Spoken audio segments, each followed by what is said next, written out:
सोलापूर शहर उत्तर मतदारसंघाचे विधानसभेचे महायुतीचे अधिकृत उमेदवार विजयकुमार देशमुख यांच्या प्रचारार्थ प्रभाग क्रमांक 6 राजेश कोठेनगर लक्ष्मीपेठ येथून पदयात्रा काढण्यात आली। यावेळी नागरिकांचा उत्स्फूर्त प्रतिसाद पाहायला मिळाला। महिलांच्या हातामध्ये लाडकी बहीण योजनेच्या माध्यमातून देवेंद्र फडणवीस यांनी 1,500 रुपये दिल्याचे फलक घेण्यात आले होते। ही पदयात्रा राजेश कोठेनगर, धुम्मावस्ती, शेटेवस्ती, वाई चौक येथे या पदयात्रेचा समारोप होणार आहे। विरोधकांच्या घरासमोरील रस्ते देखील आमदार विजयकुमार देशमुख यांनी केले आहेत। त्यामुळे विजयकुमार देशमुख यांच्यावर आरोप करण्याचा त्यांना नैतिक अधिकार नसल्याचा आरोप रेखा गायकवाड यांनी पदयात्रेत केला। विरोधकांना असं वाटतं की विजयकुमार देशमुख मालकाने काम केलं नाहीये। मला एकच म्हणायचं आहे की महिला रणरागिनी आणि माझ्या लाडक्या बहिणींनी, लाडक्या भावांना नक्कीच आशीर्वाद तर मिळणारच आहे, पण विरोधकांना असं वाटतं की काम नाही झालं। काम झालं नसेल तर 20 वर्ष त्यांनी निवडून आलेच नसते ना।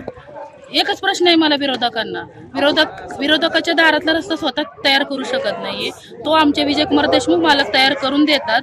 आणि आज लोक माणसातला व्यक्ती आहे आणि चांगल्या मताने लोक त्यांना निवडून तर देणारच आहेत। प्रभाग क्रमांक 6 येथून इंगळे महाराजांचे निवासस्थान म्हणजे मुक्ताई मंदिर इथून आज पदयात्रेस सुरुवात होत आहे। या पदयात्रेस स्वतः उमेदवार विजयकुमार देशमुख मालक उपस्थित असणार आहेत। त्याचबरोबर प्रभाग 6 मधील आमचे माजी नगरसेवक सुनील बापू खटके असतील, प्रभागाध्यक्ष जगन्नाथ चव्हाण, रवी नामदास व इतर पदाधिकारी सर्व बहुसंख्य संख्येने इथे उपस्थित आहेत। आज आम्ही देशमुख मालकांनी गेल्या 20 वर्षामध्ये जे विकास काम केलेलं आहे त्या विकास कामांच्या जोरावर आणि मागील 2.5 वर्षांच्या काळामध्ये भाजप महायुतीच्या सरकारने जी योजना राबवल्या महाराष्ट्रातील नागरिकांसाठी, त्या योजना घेऊन आम्ही आज नागरिकांपर्यंत पोहोचत आहोत।